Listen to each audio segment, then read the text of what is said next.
So this is just a quick prologue to this screencast, just to explain how Maria Zuber came to be MIT's climate czar.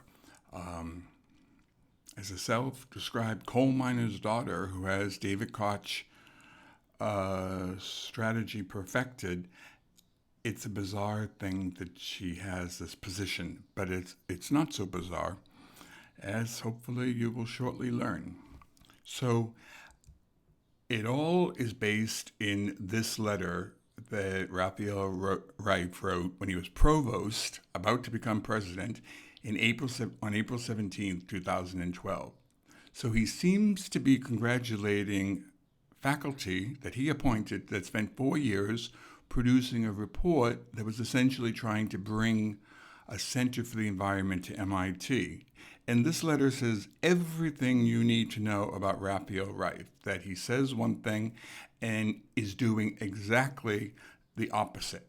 So I am pleased to accept the final report of the Environmental Research Council implementing the Global Environmental Initiative. So he goes on for 2 paragraphs like that. But in reality, it's this sentence that he slips in out of nowhere, appointing Maria Zuber to be the climate czar.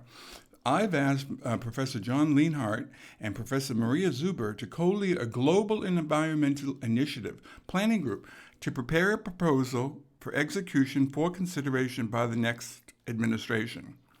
So it's just a sentence slipped into a report entirely about something else. But 7 months later, Maria Zuber and John Leonhardt spit out this report. And this becomes the basis for MIT's climate boondoggle nonsense. But he needed something as a pretext, and he had it. And the key thing that happened between April and November is that Susan Hockfield stepped down as president, and he became president. So when he uses this coy phrase, a proposal for execution for consideration by the next administration, he knows perfectly well that he's the next administration.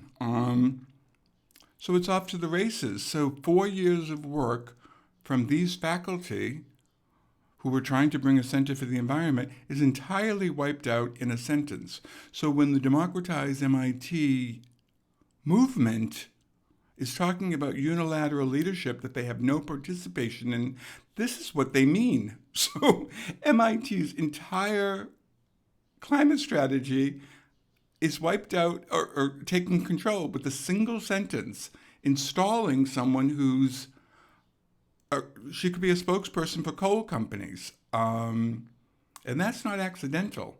So that's what we're dealing with here.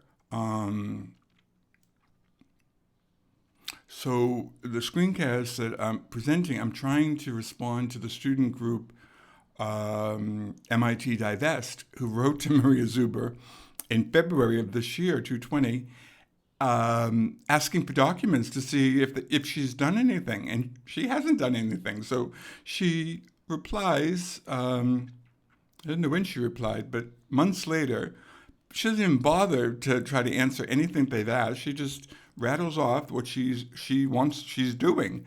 So they spent 3 weeks working on their reply to point out point by point that she's done nothing. And they say they're extremely disappointed, but they missed the point. She was appointed to accomplish nothing. That was the goal. That's the entire plan. And so that's what you can hear how shrill my voice becomes and when I try to explain this, but that is what I try to explain in these videos. And the whole thing, the whole shebang is codified in this nonsensical A Plan for Action on Climate Change, which goes back to 2015, but is still their guiding template. And it's shameful on its own terms without any further explanation. But when you add in the fact that Raphael Reif has $1 million in stock and sits as on the board of directors of an oil company, And also the $300 million partnership with Russia, signed in 2010, that's the framework for MIT's pro-oil